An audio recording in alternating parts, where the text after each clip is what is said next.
नमस्कार, मी मारुती पवार. मांजरा न्यूजच्या विशेष बातमी सत्रामध्ये आपणा सर्वांचं स्वागत आहे. आज आपण नांदगावच्या इंदुलकर या शेतकऱ्यांच्या शेतात आहोत. बातमी करण्याचं खरं कारण हे जगालाही कळालं पाहिजे, इथल्या राजकीय नेत्यांनाही कळालं पाहिजे व इथले जे खाकीमध्ये राहणारे पोलीस अधिकारी आहेत त्यांनाही कळालं पाहिजे. घटना अशी आहे, रस्ता अडवला जातो, त्याची तक्रार शेतकरी करतात. त्या तक्रारीवर रस्ता खुला करायचं सोडून तहसीलदार रस्ता रुंदीकरणाचा घाट घालतात व त्याच्यामध्ये दोन्ही बाजूचं 7.5 फूट घ्यायचं असं ठरवतात क्षेत्र. परंतु ज्या वेळेस त्यांचा कायद्याचा बडगा अगर बुलडोजर म्हणा तहसीलदार यांचा चलतो तर फक्त इंदुलकर यांच्या 1300 स्क्वेअर फीट शेतामध्ये चलतो एका साईडनंच. दुसऱ्या बाजूला हाती धक्काही लावला जात नाही. तेच प्रकरण न्यायप्रविष्ट असताना पुन्हा डबल इंदुलकर यांच्या शेतीमध्ये नाला काढण्यात येतो. नाला काढला म्हणून जाब विचारला, तक्रार दिली, पत्रकारांना बोलून बातमी केली, तर का पत्रकार इथं आणले म्हणून त्यांच्या सोबत राहणारे जे आकाश पाटील आहेत, नांदगावचे माजी तंटामुक्ती अध्यक्ष, त्यांना घरी बोलवून जाऊन तुम्हाला शेतात बोलवले म्हणून बोलवून घेऊन येऊन त्यांना धमकी दिली जाते. आपल्यासोबत प्रत्यक्ष आकाश पाटील आहेत, माजी तंटामुक्ती अध्यक्ष आहेत नांदगावचे. त्यांच्याकडून आपण जाणून घेऊ नेमकं काय बोलले, त्यांना काय घटनाक्रम आहे आणि काय झाले, काय घडले, काय घटना झाली आहे, कशामुळे घटना घडते त्या वारंवार, काय कारण काय? माझं नाव आकाश पाटील, मी माझे तंटामुक्ती अध्यक्ष. मी शेतातून 11-11:30 वाजता घरी आलो की मी जेवण करून असं बसलो की माझ्याकडे आले, कोण हरण वाजवला म्हणजे आमचे नात बाहेर बघायला गेले. ते म्हणले बाबा कोणतं बोलवाले तुम्हाला. मी उठून गेलो बाहेर, बनेलवरच होतो, लुंगीवर गेलो. मी म्हणलं का, तर ते म्हणले तुम्हाला शेतात बोलवले. म्हणजे कुणी म्हणजे कराड साहेबाच्या शेतात बोलवले. म्हणजे माझं काय संबंध घ्यायचा. कोण आले तुमच्याकडे? माझ्या त्यांचा विकास एकाला म्हणते आणि एकाला गोपाळ काय असं म्हणते. घेऊन आली गाडीवर दोघं आले. मी म्हणलं काय हरकत नाही, म्हणलं माझं लग्न आहे, मी 4 वाजता भेटतो तुम्हाला. मग पुन्हा मी 4 वाजता यांच्याकडे भेटायला आलो. इंदुरकरच्या शेतातच गेलो मी. मग ते म्हणले असं केले, आमची बाईक देऊला तुम्ही असं मिस्ताना केला, त्याला त्यांच्या संग तुम्हीच आहो. म्हणलं हो, आता त्यांच्या संग मीच जमीन घेऊन दिलेली आहे इथं. म्हणलं आता इथं परंपरेपाशी पाहुणे आहेत आमचे, तर आम्हीच येणार ना. म्हणलं कुणी बी असं माझ्याकडे, आता तुम्ही कसे माझ्याकडे आलो म्हणलं शेतात त्याला म्हणून, असं कुणाच्या बी मला बोललेल्यास माणुसकीनं जातात की. म्हणलं मग काय अडचण आहे म्हणलं तुम्हाला. नाही ना, तुम्ही त्यांच्या संग फिरू नका, आम्ही माई शपथ आम्ही ह्यांना मारून टाकू. म्हणलं कुणाला मारून टाकू, आम्ही येणाऱ्याला मारून टाकू, कुणाला मारू ना. गप्पत बसले. मी म्हणलं कुणी बी कुणासाठी बोललेलं जाणारच ना. म्हणलं मारा हाणाची गोष्ट बोलू नये म्हणलं. मग असं म्हणले तर म्हणले नाही ना, तुम्ही सांगा त्यांच्या फिरू नका.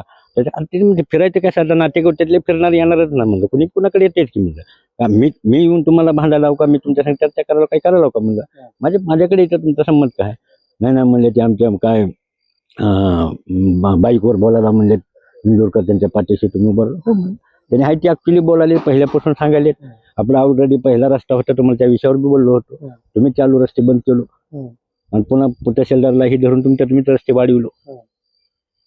तुमचा सरळ आरोप आहे की सत्ता आणि सत्तेचा माज असल्यामुळे माझं काहीतरी पैशाचा सत्तेचा माझ, कुठले पावर आहे कुठल्या पोलीस स्टेशनला आता समजा गेल्या तर कुठे अर्ज लवकर घेणार. अध्यक्षाला आज दिलो मी. मला पोलीस स्टेशनला गेला तुम्ही या प्रकरणात माझ्या अंदाजानं बघा एसपी पोलीस स्टेशन म्हणलं तर 10-15 वेळेस गेला. 10-15 वेळेस गेला. आमच्या बाजून आलीच नाही ते. डायरेक्ट हिंदी आरोप शेताना पोलीस स्टेशन तहसीलदार साहेब स्वतःच आले.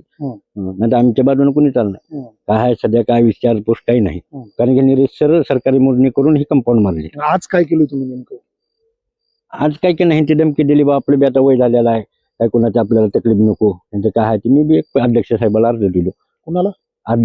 पोलीस अध्यक्षाला अर्ज दिलो. काय उल्लेख काय केला अर्जात, कोणाकोणाचे नाव आहे? अर्जात काय नाही उल्लेख, जे माझ्या घरापाशी आले त्या दोघांचे उल्लेख, बाकी तिथे कशाला उल्लेख. त्यांनी मला बोलवायला आले, त्यांच्यापाशी शेतात आले असं बोलू लागले. म्हणजे तुम्ही इंदुलकरच्या शेतात यायचं नाही, त्यांच्याकडून यायचं नाही, काही यायचंच नाही, काही बोलायचं नाही. जे आमच्याकडून आमचे माणसं बोलले आमच्या, तुम्ही कोणी इंदुरकर कोणी यायचं नाही. म्हणजे का बाबा तुमची धमकी आहे का आम्हाला. माणसानं बोललेलं शेवट लागतं. मी गावात आतापर्यंत पुरस्कार अध्यक्ष आहे म्हणलं तंटामुक्ती, पुरस्कार मिळालेला आहे म्हणलं. पुरस्कार उगम मिळते का, गावातले भांडणं गावात टोट्यावर मिटवायचे आम्ही म्हणून हे सगळे लोक प्रसिद्ध झाले बसले नाही येतात म्हणलं माझ्याकडे. तुम्हाला काय अडचण आहे म्हणलं माझ्या. हा रस्ता किती वर्षाचा जुना आहे? जुना आहे, पिढ्यानं पिढींचा आहे. पिढ्यानपिढी. पिढ्यानं पिढी. इंदुलकर यांची शेती किती वर्षापासून आहे? बघा की 96ला घेतले त्यांनी. 96ला मग 30-35 वर्ष झाले त्यांची तुम्हीच घेऊन जमीन. दिले. आपण म्हणजे आता मध्यस्थी राहून आपलं त्याला चांगली आहे जमीन. ह्यांना 12 नंबर एमआयडीसीचे मध्ये जमीन गेली, तिकडे मिळाली. त्यांनी म्हणजे त्याला कुठं ना कुठं जमिनीमध्ये प्रॉपर्टीमध्ये जी घटना होती, जो रस्ता ब्लॉक केला होता, बंद करण्यात आला होता आणि पुन्हा तहसीलदार यांनी खुलला, कितपत योग्य आहे? काय सांगाल त्याच्यावर? ते बघा, आता ती चारचाली मोठं आहे ते. त्यावेळेस रस्ता बंद केला तर ज्यावेळेस खाली जाणारे शेतकरी होते 2-4 महिला, म्हणजे दोघांची शेती आहे तिथं, तर त्यांना अक्षरशः खाली तारा खाली जाऊन वाकून चालले. मागे बी मोबाईलवर आपल्या ह्याच्यावर बघितले, मोबाईलवर आलं ते म्हणलं बॅग घेतली होती म्हणले सगळ्यांनी. त्यावेळेस त्यांनी केलं. मग त्यावेळेस आम्ही म्हणतो तो रस्ता मोकळा करा, खुल्ला करा, जाणार आहे ना, लोकांचे आहेत, वैरणी आहे, जनावर आहेत, का आपल्याला अडचण आहे, तुमचं कंपाऊंड तुमच्या ताराच्या मधून आहे की नाही म्हणले, काय नाही म्हणले, ते बंद केलं म्हणले. ते कामगारच बोलायचे, दुसरे कोणी नाही. कारण की कामगारच पुढे यायचे. मालकाला बोलावं म्हणलं ते कामगाराला काय बोलणार आपण? पोलीस अधीक्षकांना काय आव्हान करताल? समजा आता काही धोका झाल्यास आता कुणाला आपण दातच मागितली, परमेश्वर होती त्यांना त्यांच्या पैसे दिले, आता त्यांच्याकडेच काय आहे ते मेन. आता कुणाकडे मागणार? दुसरीकडे तर काही विषयच नाही ना. तुमची दखल घेतली जाईल वाटतंय? नाही दखल घेतली तर जमीनदार साहेबच राहते ना, पोलीस अधीक्षक, पोलीस अध्यक्ष राहते ना. दुसरं काय जर तुमच्या जीवाला काही झालं तर? काय झालं तर आता समजा ह्याने केलं ते काय झालं तर माणूस आता आपण पहिले दिलेले लेखी अर्ज आहेत त्याच्यावर दखल घ्यावी. जो नाला काढलाय, जो पाईप टाकलाय, त्याबद्दल काय सांगाल? आता मी काय म्हणलो, पिढ्यापासून आलेलं काम आहे त्याच्या उगाच. आता समजा त्यांनी 7 वर्षांनी जमीन घेतलेत, 8 वर्षांनी जमीन घेतलेले आहेत, 7-8 वर्षांनी जमीन घेतली तेव्हा नाला काढले नाही तर आता काय करीत बसले. म्हणजे ह्यांना कोण सतवण्याचं काम सारखं चालू आहे. नाग त्रास द्यायचा. हा मागचा द्यायचा. आपल्यासोबत या ठिकाणी शेतकरी स्वतः जयंत इंदुलकर यांचे पुत्र अमोल इंदुलकर आहेत. आपण त्यांच्याकडून जाणून घेणार आहोत नेमका घटनाक्रम काय आहे, काल ह्या 4 दिवसातला घटनाक्रम काय आहे, व आज काय झाले, काय सांगाल? माझं नाव अमोल जयंतराव इंदुरकर. सांगण्यासारखं काय, आता भरपूर गोष्टी चालू आहेत की एकतर नियमबाह्य काम, म्हणजे पदाचा गैरवापर, मग त्याच्यामध्ये तहसीलदार सौदागर तांदळे, त्याच्यामध्ये मंडळ अधिकारी, त्याच्यामध्ये तलाठी, तर नावं काय महेश परगे म्हणजे मंडळ अधिकारी, तलाठी मला वाटतं मिश्रा काहीतरी आहे त्यांचं नाव ते, परत आमदार रमेश कराड, त्यांचा मुलगा ऋषिकेश कराड, आणि त्यांचे सांभाळलेले गुंड, हे आपल्याला सगळे दिसतच आहे सगळे. बरं, सरकार म्हणतं की झाडं लावा, झाडं जगवा, उन्हाळा खूप आहे, सगळं आहे, म्हणजे 50-50, 60-60 वर्षापूर्वी त्यांचं आपलं वय सुद्धा माहीत नव्हतं की झाडं कोण लावले, काय केले, सगळे तसे झाडं यांनी तोडले, त्यांची कत्तल केली सगळे. बरं, हे यांना कोणी विचारणार आहे का नाही कोणी की हे का केलं, कशासाठी केलं? बरं, ऑलरेडी 15 फुटाचा रस्ता असताना रस्ता आडोळीला फक्त ओपन करायचा होता, म्हणजे फक्त जाळी मारली होती ती ओपन करायची होती. कुणाला ह्याने हक्क दिला आहे की बाबा म्हणजे शेतकऱ्या ज्यांनी कंप्लेंट केले की त्यालाच बघा की तो काय म्हणजे परत कसं कंप्लेंट करतो आमच्या विरोधामध्ये? हा कुठला न्याय हा प्रकारचा? आणि सुरुवातीपासून यांनी पोलीस स्टेशनला आमच्याबरोबर आहेत एक म्हणजे स्नेही म्हणून, किंवा आपण म्हणतो त्यांना की बाबा ठीक आहे, काही जणांना वाटतं की बाबा काही जणांचं खरंच म्हणजे अडचणीत आहेत, त्यांना त्या अडचणीपासून लांब आपण थोडंसं घेऊन जाऊन आपण थोडासा प्रयत्न करूयात.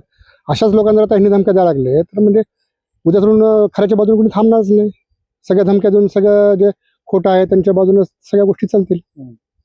प्रशासनाकडून काय अपेक्षा आहे की बाबा शासन सुशासन व्हावं, सगळ्या गोष्टी दाद कुणाकुणाकडे मागितले? दाद आम्ही सुरुवातीपासून पोलीस अधीक्षक साहेब, आम्ही सुरुवातीला तहसीलदार साहेबांकडे गेलो, सौदागर तांदळे, त्यांच्याकडे आम्ही अर्ज दिला.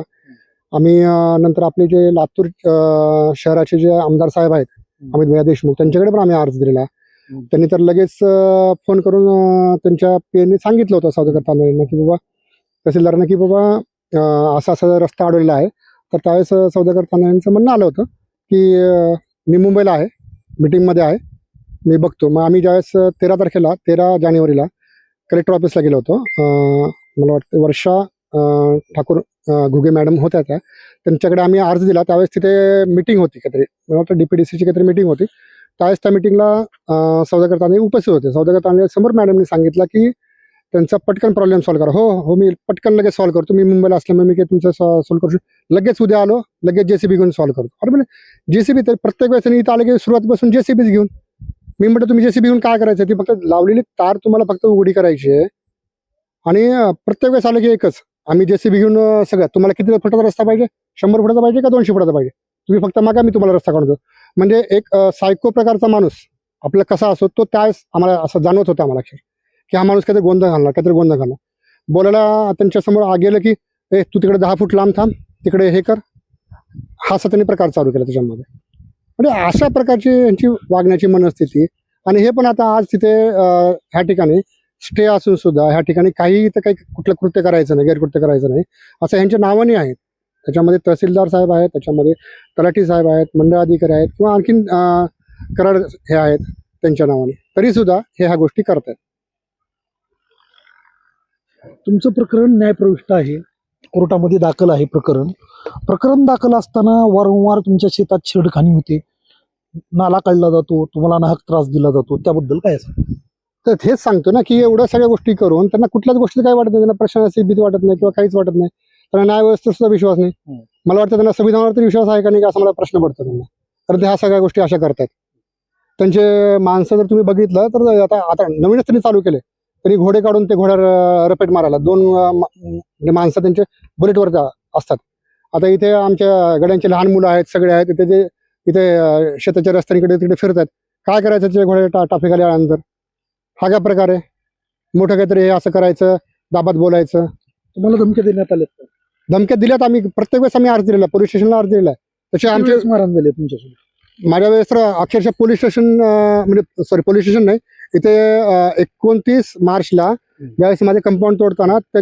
पोलिसांच्या समोर मारहाण झालेली आहे ऑन व्हिडिओ रेकॉर्डेड त्याचं सगळं आहे त्याच्यासोबत तरी सुद्धा पोलिसांनी काहीच त्यांच्यावर ऍक्शन घेतली नाही मारताना किंवा काही करताना एसपींकडे काय मागणी करताल एसपीकडे मागणी म्हणजे काय आता तरी आमच्याकडे लक्ष द्या न्याय द्या आम्हाला जे दोषी आहेत त्यांना तुम्ही शिक्षा करा एवढंच आमचं म्हणणं आहे आम्हाला काही तुम्ही वाईट व्हायची वाट बघतायत का कुणाच तरी याच्यामध्ये काहीतरी व्हावं जीव जावा किंवा काही अजून काही दुसरं काही गैर व्हावं आमचे हातपाय तुटावेत किंवा अजून काही व्हावं हे तुम्ही बघतायत का एवढंच फक्त आमचं म्हणणं आम्हाला न्याय मिळावा शेतकरी इंदुलकर यांचं म्हणणं आहे की मला न्याय भेटावा खरं पाहिलं तर या महाराष्ट्र राज्याच्या गृह खात्यानं व पोलीस विभागानं याच्याकडे दखल देणं गरजेचे आहे लातूर जिल्ह्यामध्ये कुठंतरी बीड पॅटर्न होतोय का लातूरचा ही शंका आता जाणवते सत्ताधारी आमदार त्यांचे पुत्र त्यांच्या पुत्रांचे माणसं कामाला ठेवलेले ते लोक दिवसाढवळ्या लोकांच्या घरी जाऊन धमक्या दिलेत हे कुठंतरी बंद झालं पाहिजे लातूर पॅटर्नला डाग नाही लागला पाहिजे याची दखल महाराष्ट्र राज्याच्या गृह खात्याने घेतली पाहिजे मुख्यमंत्र्यांनी घेतली पाहिजे लातूरच्या एसपीने घेतली पाहिजे व इथल्या स्थानिक पुढाऱ्यांनी सुद्धा याची दखल घेऊन इंदुलकर या शेतकऱ्याला न्याय मिळवून देण्यासाठी प्रयत्न केला पाहिजे इथंच थांबू